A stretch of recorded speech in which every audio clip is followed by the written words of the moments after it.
Hello, world, and welcome back to another special edition of Where Were You? This is our Super Bowl countdown to Super Bowl 60.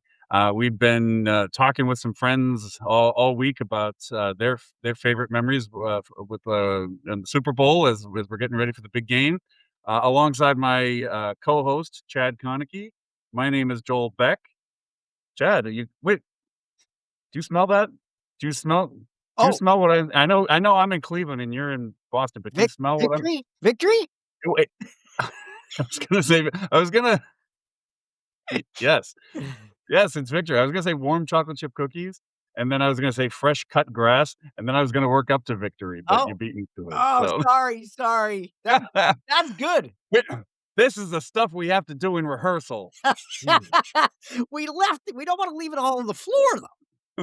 So I've known you for a long time. I've Mhm. known you for over 20 years. Yes. You and I have endured a lot of highs and lows on the sports front. We've experienced lots of excitement, lots of heartbreak. But it occurs to me that there was a long period of your life and my life where we didn't know each other, and we probably have experiences that are different. And you know, you've been around a little bit longer than I have, not too much longer, but the Super Bowl was a thing on your radar probably before it ever was on mine, and I'm dying to hear what some of your earliest Super Bowl memories. That's the topic today, kinda beating around the bush. No. Early Super Bowl memories. Yeah. That's what we wanna hear about. Like, when did this game become a thing that got onto our radar? Yeah. So, Well, you asked me, you posed this question to me, and I thought to yeah, myself, uh, I I'm not gonna talk about Patriots games because we've talked a little bit about that already, and you sure. probably have more profound Patriots memories than I because I didn't become a Patriots fan until the love affair began in Super Bowl 20, but it really Yeah. didn't lock it down until, like, the Bledsoe years, the Parcells. I mean, there's only been 60 of these games, and only about 30 of them haven't had the Patriots in them. So true. So that's half that we can talk about. Oh, I exaggerate, but But yeah, uh, really sticking with the "Where were you?" theme, I I had to talk about my first Super Bowl memory, which was in, well, I grew up. first time you realize that this is a thing. Yes. Yeah, So go. it was 1977 season, the Super Bowl was in, January of '78. I was 11, Wow. and it was Denver, Dallas, and it was sort of it was on the cover of Time magazine. It clearly had started to become a phenomenon. This was Super Bowl 12, I think. It was such a big phenomenon that local television stations decided to carry it. It was Yes, like, "This is it. We are onto something." we're really onto something. It did not have a billion viewers, I guarantee you that. Mm, Um, right. and, the things I wrote down about this was I remember there was the Cowboys defense was perceived as dominant, and that was borne out in the game. Denver, who I was a fan of just 'cause I had to pick a side, and Sure. my first Super Bowl, and, it's the first and only time 2 players won Super Bowl MVP honors. Defensive tackle Randy White and defensive end Harvey Martin split that honor for the Cowboys, and they just dominated the Broncos. So that was but I came back for more punishment. It came back for more. All right. I mean, you said that Denver was you picked Denver that particular year. Did you was it a one and done, or were you like, "I think I like Denver now," or was it Yeah, just I was the like, next "I think year? I like Denver now," and that lasted until 1981. 'Kay. Sure. It's So they you know, it's a 4-year run. yes, not They bad. it's like So yeah, this is another of my 4 memories I wanted to recall. Uh, this is the '81 season, the Super Bowl is in January of '82. I was 15, and this yeah. was the Niners', first of 5 championships in 14 years.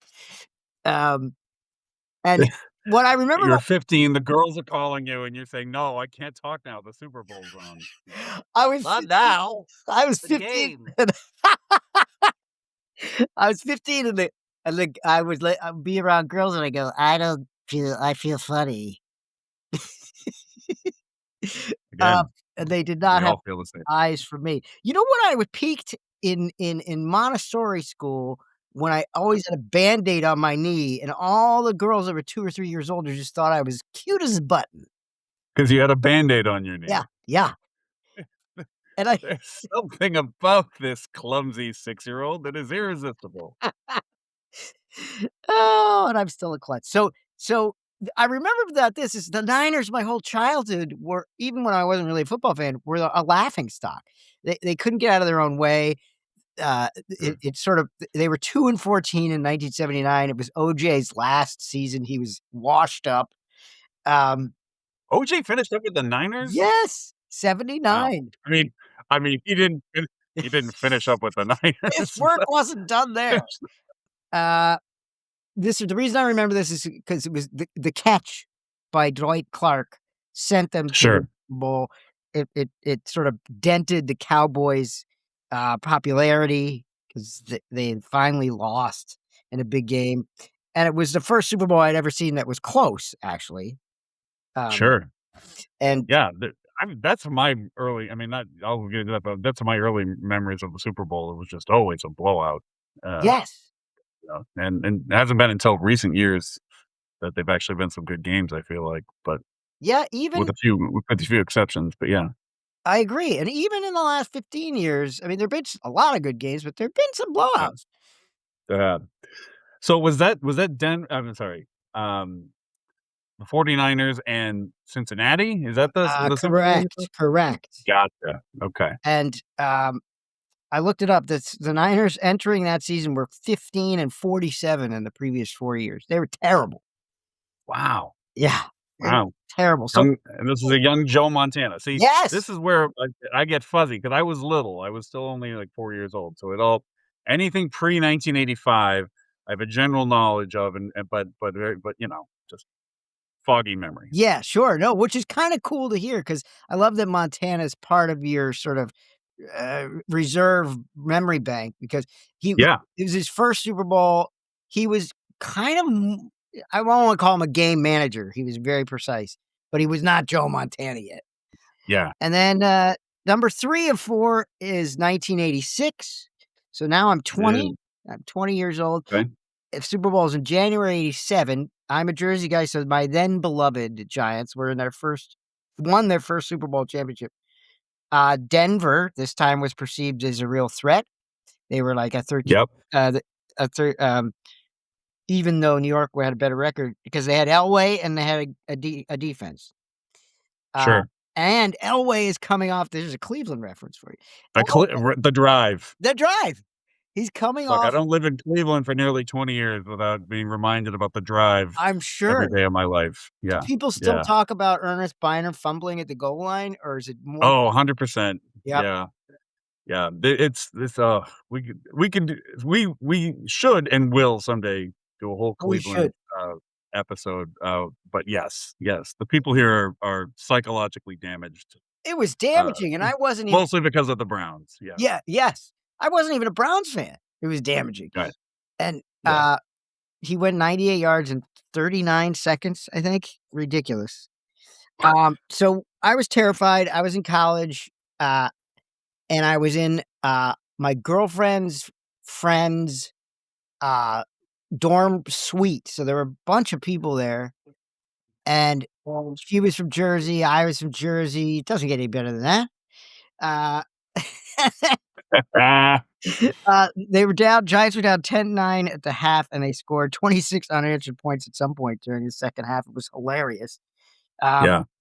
and that was a very good memory of the Super I Bowl. have fuzzy memories that I remember the vision of Bill Parcells getting carried off the field by the players, Oh, wow, okay, yeah. which alone was no easy feat, you know?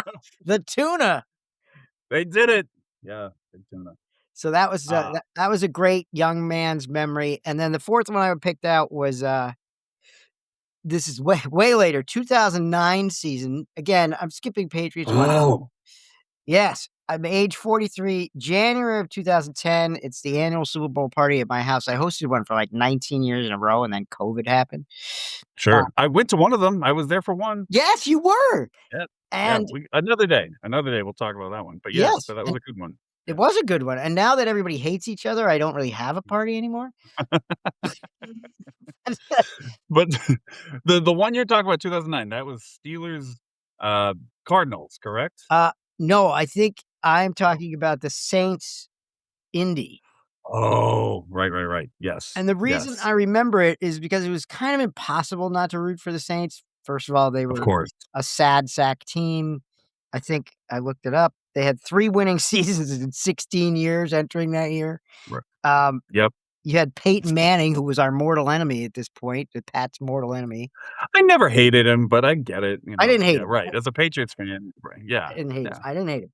totally likable guy. I hated Eli, but um, Anybody named Eli. Have you ever met an Eli you like? "Oh, it's Eli. "It's Eli, come to dinner." Um, Can Eli come over?" No, he's got croup or I don't know. got group. Oh my god, that was so out of left field great. And you remember it's like only 4 years after Katrina, so New Orleans is really Oh, still downtrodden.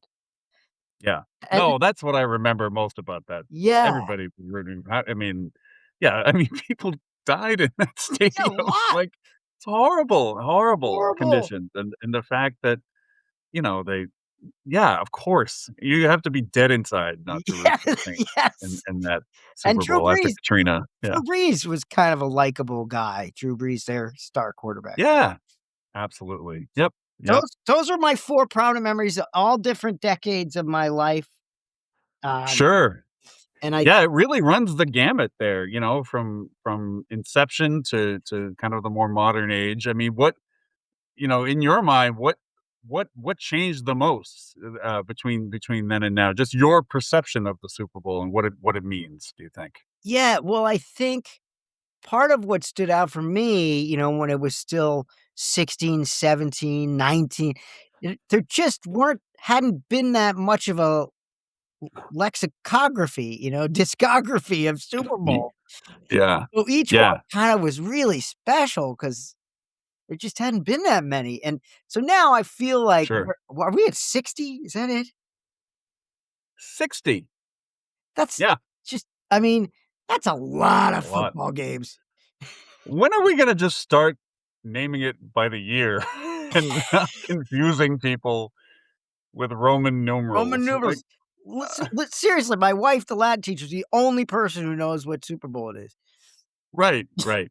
The only year they stopped was Super Bowl 50, and I thought, "Oh, finally, they're gonna stop doing this because I think Super Bowl L just looked ridiculous 'cause, L, and but then they went right back to it. I was like, "Oh Oh, god." idiots. Just, we already have a numeric system in place. It's 2026. Can we just call it the 2026 Super Super Bowl? Bowl? Like we do the World Series and Like, everything except Rocky movies and Saw movies. well, but as I recall, though, your real deep Super Bowl memory, deep cut is like 30 years before Super Bowl 50. Is that Yeah, yes. Yeah, so correct. So my all right. Super Bowl 20, which was between the Patriots and the Chicago Bears, was probably even it might have even been the first time I was even aware that there was a thing called the Super Bowl. I was not okay? This is hard for people to believe now because I do a sports podcast, and anybody who knows me knows I'm a baseball freak. I was not a sports-minded kid up until about the age of 10. I just was much more content to play in the dirt and ride my bike and watch movies and cartoons and, play with action figures in my tube socks up to my knees and. So the idea and making it even weirder, I grew up in Foxborough, Massachusetts, where the Patriots played. You can literally cut through my parents' the woods in their backyard and wind up at the stadium. It's incredible. And so the Patriots were always just kind of this omnipotent force that they were there in the town, but I didn't really it's weird when you grow up with it, you don't really think of it as I didn't regard them as the same way you do the Dallas Cowboys or the Pittsburgh Steelers or anything. They were the Patriots. I'd ride my bike past the practice field and wave at them and, you know? So so when they got to Super Bowl 20, and I definitely remember more so than the game itself, 'cause I did watch the game off and on, and my parents had friends over and everything, but I definitely remember the hype leading up to it, and I think that was my first kind of, introduction into what the Super Bowl is. I was like, "Super Bowl 20? Oh, they've already had 20 of these? Where I Yeah. got I've got some catching up to do." Um, so, yeah, and I definitely remember, going down our neighbor across the street uh, called us up one time and said, "Hey, we're gonna go down to the stadium. The Patriots are getting on the team bus and fans are going down. Oh, We're gonna see wow. them off." I think that was the day they were going to the airport to go to, that Super Bowl was also in New Orleans, correct? Think so. I think I know, I'm pretty sure it was. And so I remember, like, going there and seeing the players getting on the team bus Oh, and wow. just, I didn't know that. I didn't know that. yeah. And then as for the game itself, yeah, I definitely remember watching it and, the whole thing with Barry the Bears. Raymond Berry was the coach then, Oh, yes. and, they had Barry the Bears, and then before that was the Miami Dolphins, and it was Squish the Fish, Yes. and, so I my th those are my stronger memories of Super Bowl 20 was just kind of the nonsense that went on, that went on around it as opposed to the game itself. Once the game got started, I feel like, um, I watched it and they were losing so badly and I didn't it didn't really affect me that much. I think I just thought, well, of course, I mean, these are the guys down the street that I ride my bike by. These are the guys that have silly slogans like "Squish the fish." Yeah, push the fish. Remember that video? The, New England, it was the Patriots. We should find it. Maybe I'll post it later. It was the Patriots, uh, response to the Bears, Super Bowl shuffle No. video, Oh, I and vaguely remember that. they did it was more it wasn't necessarily a team, it was more like local sports anchors and celebrities that did this thing. I think it was called New England, the Patriots, and We. And it is cringe-worthy. Anybody can Google it or find it on YouTube. It is as cringy as it gets, but it really kind of captures, a lot of the memories I have of what it was like back then, so, Yeah, and it's like, um it was still I don't wanna say cornball, but it was still kind of folksy then where Right, right? Like they put the Bears helmets on the public library and, um, yeah. then Saturday Night Live, adapts it to the Bears skit and, like, whereas now, it's such a corporate juggernaut and, like Oh, it's so serious now, yeah, Yeah, yeah. Do you yeah. remember whether in the ensuing years you started to pay a little bit of attention to the NFL? Yeah, it was I mean, so shortly after that was when the Red Sox got into the World Series, and that's when it really got into my bloodstream, and I was Yeah, a full-blown junkie after that. And definitely paid attention. I started paying attention really closely then, but still not the NFL. I mean, kinda more tangentially. It was definitely a distant second, and it probably wasn't until yeah, yeah, yeah. I think Bill Parcells came those years, the Parcells Bledsoe years, Yep, that I really, really started paying close attention and when they became relevant again. I mean, yeah. people forget that how bad the Patriots were, probably Oh, really after that Super Bowl 20 into the early '90s and how close they came to leaving New England, until Bob Kraft oh, came in yeah. and bought the team um, and that stadium that they played in was I mean, it was it's amazing that that there was I know there were big chunks of it didn't even have backs in the seats. There was just, I think, cold metal benches that you would sit in, Gonna say so Kraft says all the time, "I was with you on the benches."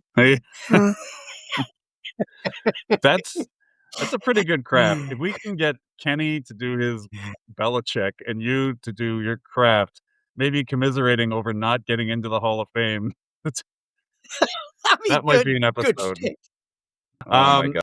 we've got the game coming up. Super Bowl's coming up, and it's gonna be I'm hoping it's gonna be a fun one. Chad, what do you got planned for the Super Bowl this year? Are you having a party again? I actually am having some, people over. One of them is my, MD because I might have a heart event. It's good. That's a great that's a great idea. I don't know why everybody doesn't do that. Yeah.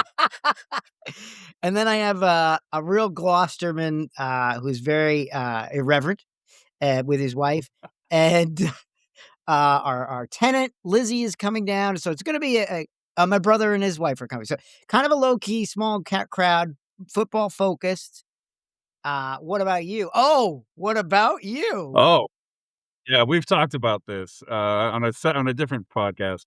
Yeah, I have a trip to Chicago planned that we had planned before, um we knew it was Super Bowl Sunday, but we didn't know that the Patriots were gonna be in it, and my wife, Melissa, who is a big Seattle Seahawks fan, we certainly didn't know that these 2 teams are gonna be squaring off against each other. So we're gonna be in the car, we're gonna try to get back at least for the second half, but it's a long drive, it's Yeah, about 4.5 hours from Chicago, and we've yeah. got some stuff planned. So we're gonna be in the car for a good chunk of it, just the 2 of us. Wow. I can tell you this, she has already and it's gonna be just she and I, but she has already purchased those Seahawk things that go under your eyes. I That's so her. and just gonna be sitting there, we're gonna be listening, Oh so, my god. we'll see how it goes, but we're both very respectful, and, Outstanding. one of us is gonna be happy. That's all it's how can you go wrong? As long as one of us is happy, that's what marriage is, as long as one person is That's happy. exactly, it's give and take. The show is called Where Were You? And we are the show that asks the question, Where were you when the sports ball thing happened? And the best way to support us is to hit the subscribe button wherever you are watching or listening, whether it's YouTube, Apple Podcast, iHeart, Spotify, or wherever you get your podcasts. You can find us on social media. Just search for Where Were You Podcast. And of course, if you have your own Where Were You stories, you can email us at info@wherewereyoupodcast.com. So thanks to Molly Beck Ferguson, Yes. our music director. Thank you to you, Chad Conaghy, my unflappable co-host, and I'm still so glad that you have agreed to do this, and it's been fun. We've been at this for a little while, and I'm having a blast, and I hope you are too. Yeah, and I like cranking out a lot of content, so we should keep it up. More, More. more. I'm hungry for more. We'll talk about that, but my name is Joel. His name is Chad. We are Where Were You? And thanks for listening and watching. Have a fun game.